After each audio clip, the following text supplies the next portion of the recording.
오늘 현장으로 또 온라인으로 새벽 예배에 참석하신 모든 성도님들 주님의 이름으로 환영합니다. 하나님께서 오늘 저희에게 주시는 말씀은 구약성경 역대상 15장 1절에서 15절의 말씀입니다. 구약성경 역대상 15장 1절에서 15절의 말씀, 제가 가진 성경으로 구약성경 633쪽에 있습니다. 다 찾으신 줄로 알고 저와 여러분들이 한 절씩 교독하도록 하겠습니다. 다윗이 다윗 성에서 자기를 위하여 궁전을 세우고 또 하나님의 궤를 둘 곳을 마련하고 그것을 위하여 장막을 치고 다윗이 이르되 다윗 사람 외에는 하나님의 궤를 맬 수 없나니 이는 하나님께서 그들을 택하사 여호와의 궤를 메고 영원히 그를 섬기게 하셨음이라 하고, 다윗이 이스라엘 온 무리를 예루살렘으로 모으고 여호와의 궤를 그 마련한 곳으로 메어 올리고자 하여 다윗이 아론 자손과 레위 사람을 모으니 그핫 자손 중에 지도자 우리엘과 그의 형제가 120명이요 무라리 자손 중에 지도자 아사야와 그의 형제가 220명이요 게르솜 자손 중에 지도자 요엘과 그의 형제가 130명이요 엘리사반 자손 중에 지도자 스마야와 그의 형제가 200명이요 헤브론 자손 중에 지도자 엘리엘과 그의 형제가 80명이요 우시엘 자손 중에 지도자 암미나답과 그의 형제가 112명이라. 다윗이 제사장 사독과 아비아달을 부르고 또 레위 사람 우리엘과 아사야와 요엘과 스마야와 엘리엘과 암미나답을 불러 그들에게 이르되 너희는 레위 사람의 지도자이니 너희와 너희 형제는 몸을 성결하게 하고 내가 마련한 곳으로 이스라엘의 하나님 여호와의 궤를 메어 올리라. 전에는 너희가 매지 아니하였으므로 우리 하나님 여호와께서 우리를 찢으셨으니 이는 우리가 규례대로 그에게 구하지 아니하였음이라 하니, 이에 제사장들과 레위 사람들이 이스라엘 하나님 여호와의 궤를 메고 올라가려 하여 몸을 성결하게 하고. 15절 말씀 같이 읽겠습니다. 시작. 모세가 여호와의 말씀을 따라 명령한 대로 레위 자손이 제 하나님의 궤를 꿰어 어깨에 매니라. 아멘. 하나님의 은혜를 사모하셔서 오늘 또 새벽 예배에 현장으로 온라인으로 참석하신 모든 성도님들에게 하나님의 은총이 함께 하시기를 빕니다. 여러분들이 성경을 읽을 때마다 반드시 기억해야 할 중요한 성경의 해석 원리가 있습니다. 앞으로 성경을 읽으실 때마다 이 중요한 해석 원리를 기억하시면서 성경을 읽어 나가셨으면 좋겠습니다. 그 원리는 다음과 같습니다. 성경은 우리에게 쓰여진 것이 아니라 우리를 위해 쓰여진 것이다. 다시 말씀드립니다. 성경은 우리에게 쓰여진 것이 아니라 우리를 위해 쓰여진 것이다. 영어로 말씀드리면 The Bible was not written to us, but written for us. 그 말이 그 말 같고 말장난 같은데 이게 무슨 뜻이야? 라고 느끼실 수도 있으시겠지만, 이 말은 우리가 성경을 해석할 때 지켜야 할 매우 중요한 원리를 담고 있습니다. 성경은 우리에게 쓰여진 것이 아니라 우리를 위해 쓰여진 것이다. 여기서 성경은 우리에게 쓰여진 것이 아니다 라는 말은 하나님께서 성경을 통해 우리에게 말씀하시지 않는다는 뜻이 아닙니다. 이 말은 성경이 쓰여질 때 1차 독자는 우리가 아니라는 뜻입니다. 예를 들어 빌레몬서는 2025년 몬트리올에 살고 있는 우리에게 쓰여진 성경이 아닙니다. 빌레몬서는 주후 1세기경 도망친 노예 오네시모의 주인인 빌레몬과 빌레몬 집에서 모여서 같이 예배를 드리고 있었던 그 공동체에게 쓰여진 글입니다. 하지만 빌레몬서가 우리에게 쓰여진 책이 아니라 빌레몬과 빌레몬 가정교회 공동체에게 쓰여진 책이라고 해서 빌레몬서는 우리를 위한 성경이 아닐까요? 그렇지 않습니다. 하나님께서는 빌레몬서를 통해 용서의 중요성, 회개와 관계 회복의 중요성에 대해서 우리에게 말씀하십니다. 그래서 빌레몬서는 우리에게 쓰여진 성경은 아니지만 우리를 위해 쓰여진 성경입니다. 앞으로 성경을 읽어 나가시다가 잘 이해가 안 되거나 성경 말씀이 해석이 어려운 말씀을 만나게 될 경우 항상 기억하십시오. 이 말씀이 잘 이해가 안 되는 주된 이유는 이 말씀은 나에게 쓰여진 말씀이 아니다. 즉, 이 말씀의 1차 독자는 내가 아니기 때문입니다. 내가 아무리 읽어도 이해가 잘 안 되는 성경 말씀들은 대부분 이 성경 말씀의 1차 독자들의 언어와 시대와 문화에 맞게 쓰여진 것이므로 언어와 시대와 문화가 그들과 전혀 다른 2025년 캐나다 몬트리올에 살고 있는 우리가 그것들을 이해하기 어려운 것은 당연한 겁니다. 하지만 하나님께서는 우리와 언어와 시대와 문화가 전혀 다른 사람들에게 쓰여진 성경 말씀을 통해 여전히 우리에게 말씀하십니다.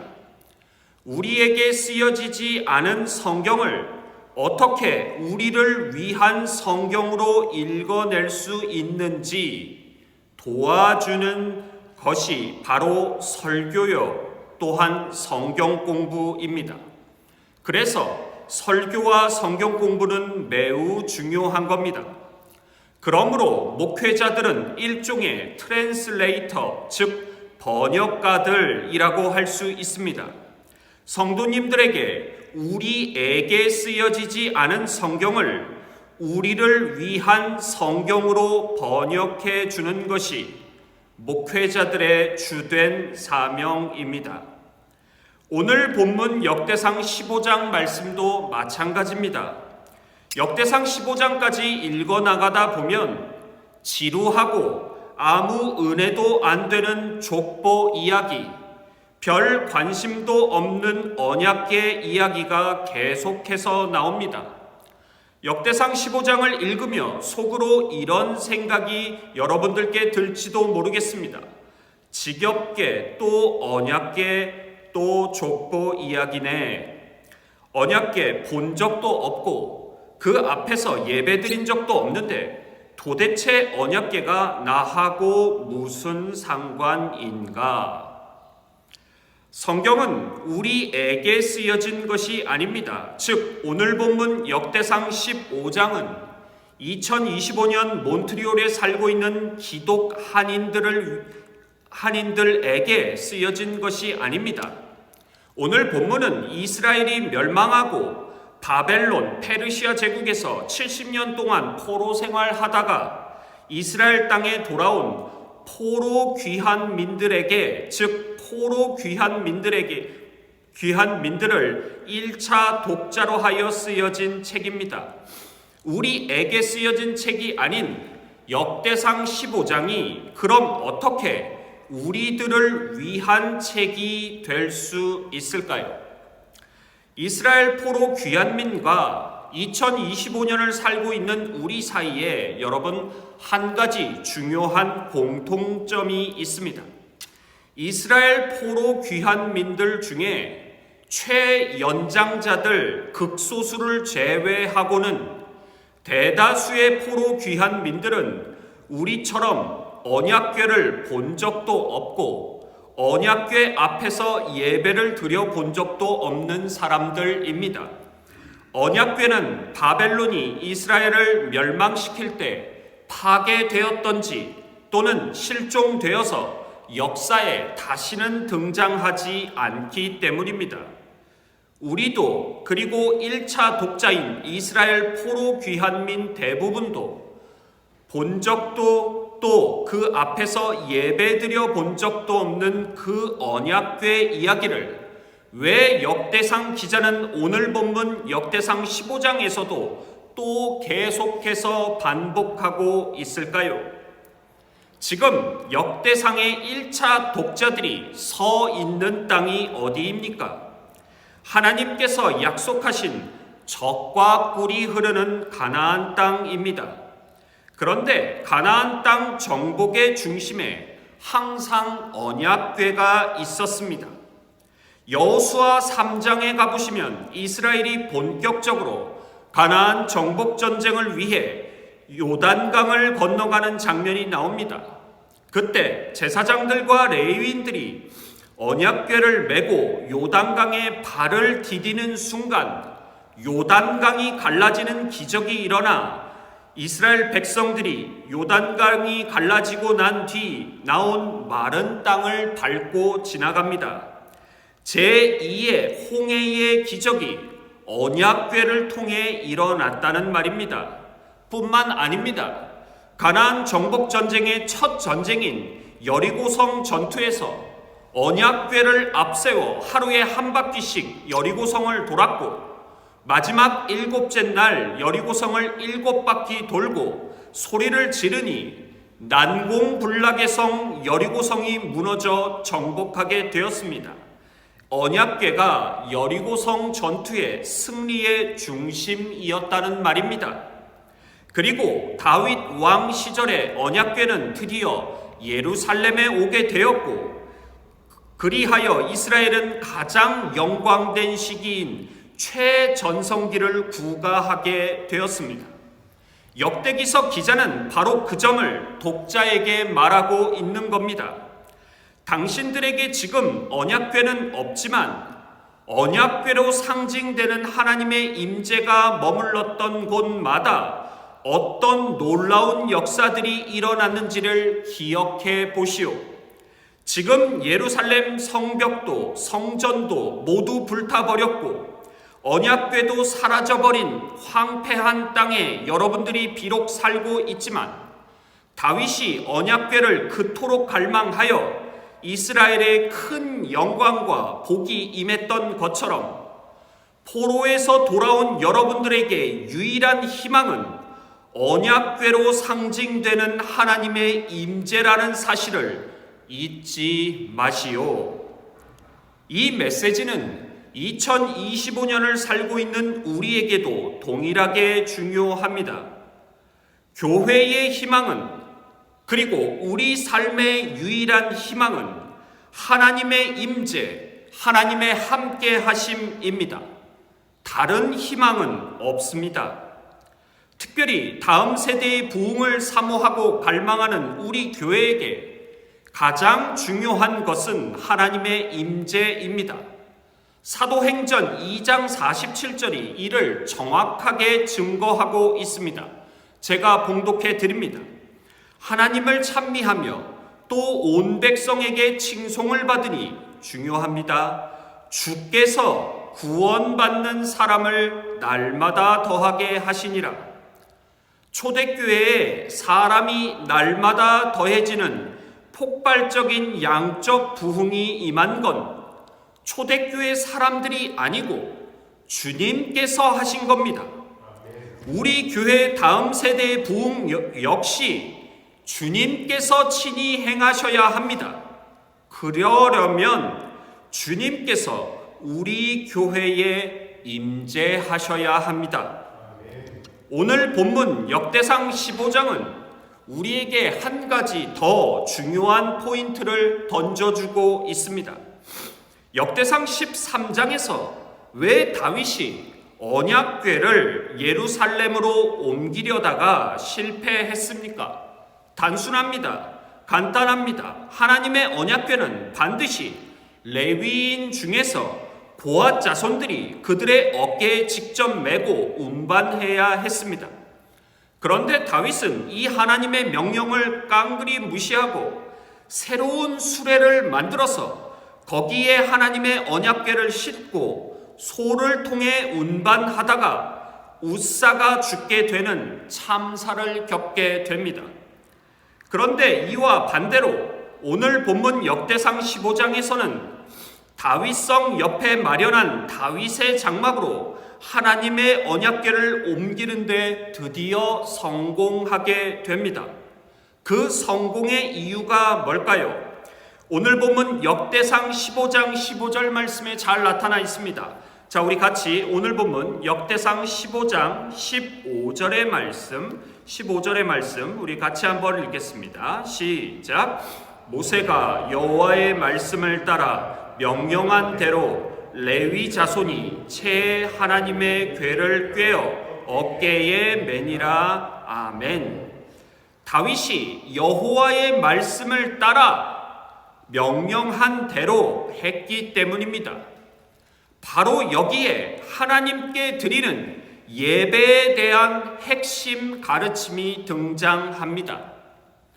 얼마 전 우연히 이재명 대통령이 대통령 취임 첫날 사용한 전용 차량에 대한 신문 기사를 보게 되었습니다. 독일 벤츠사의 최고급 세단인 마이바흐 S클래스를 이재명 대통령이 취임 첫날 전용 차량으로 사용했다고 보도하더군요. 기자는 추정하기를 만약 그 차가 방탄 기능을 갖춘 마이바흐 풀만 모델이라면 가격이 무려 9억 3,560만 원으로 대한민국의 모든 승용차 중에서 가장 비싼 가격의 승용차라고 합니다. 이재명 대통령만 이 승용차를 전용 차량으로 사용한 것이 아니라 전임자인 윤석열 전 대통령 또한 이 승용차를 전용 차량으로 사용하였습니다.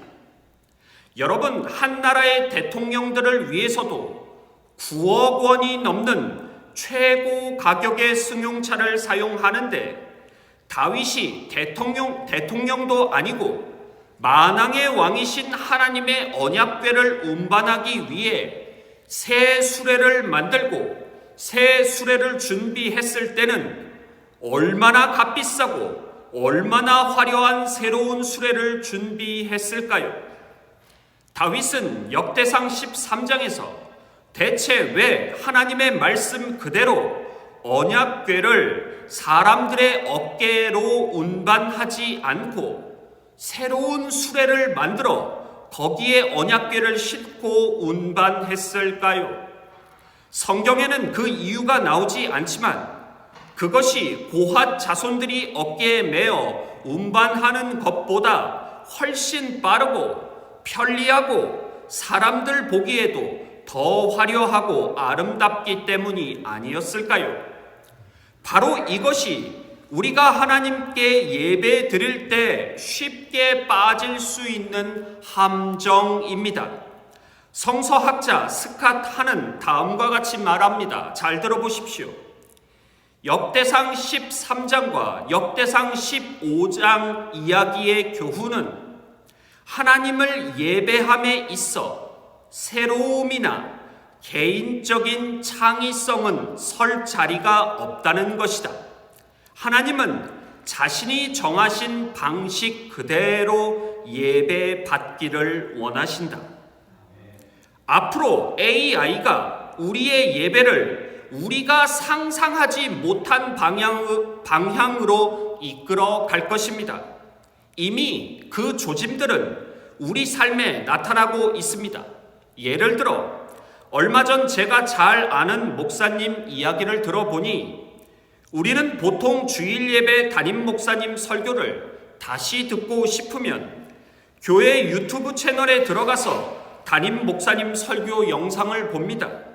그런데 그 교회는 담임 목사님 주일 설교를 교회 유튜브 채널에 설교 동영상으로 올릴 뿐만 아니라 AI가 만든 가상인물 두 사람이 담임 목사님 설교 내용을 요약해서 서로 대화하는 영상을 교회 성도님들 모두의 핸드폰으로 따로 보내줍니다.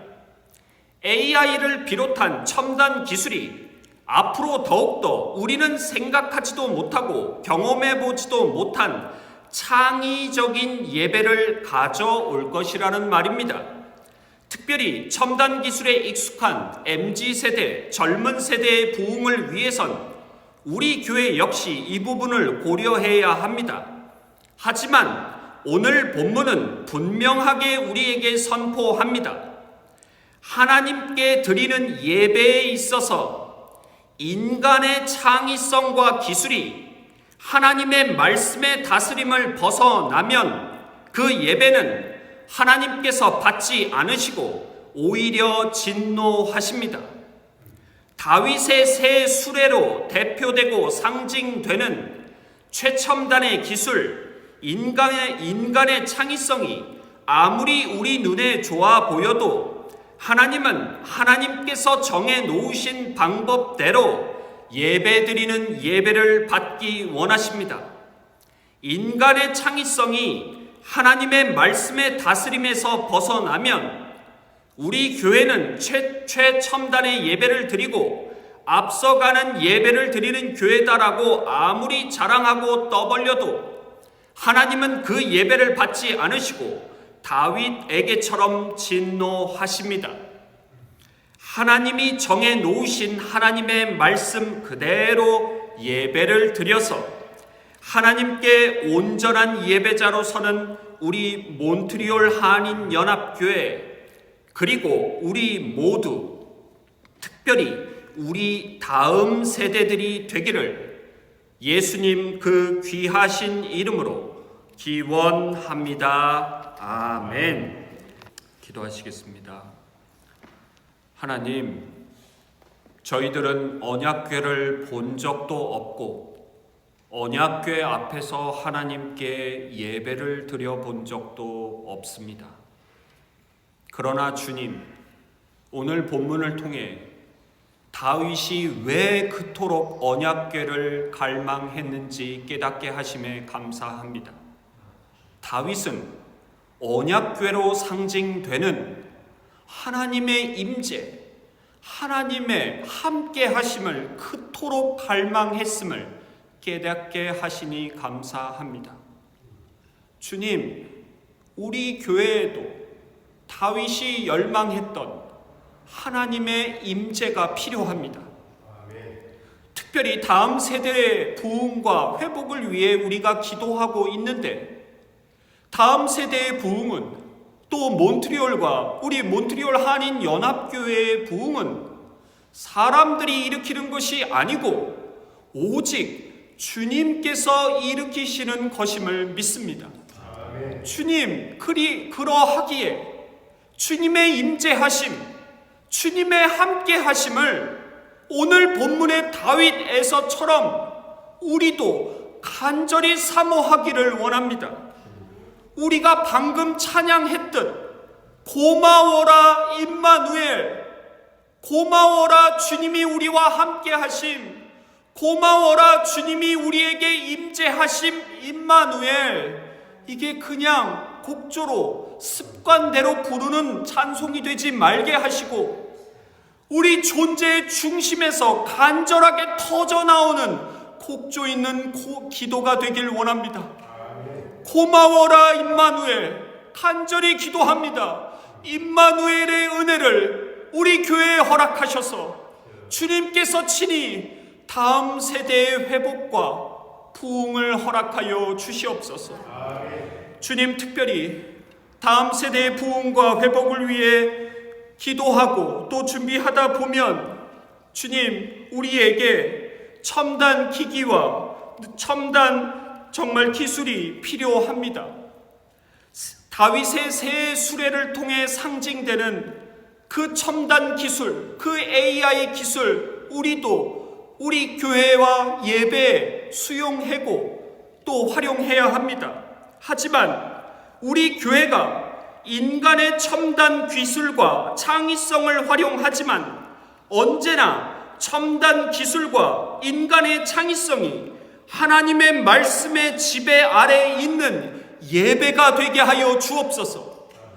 인간의 첨단 기술이 결코 하나님의 말씀의 지배를 벗어나지 않는 예배, 그래서 풍성하고 앞서가지만 결코 하나님이 정하신 하나님의 예배의 원칙을 벗어나지 않는 예배를 하나님께 드림으로 하나님께 영광 돌릴 뿐만 아니라 다음 세대들이 몰려드는 예배, 우리 교회 예배 되게 하여 주옵소서.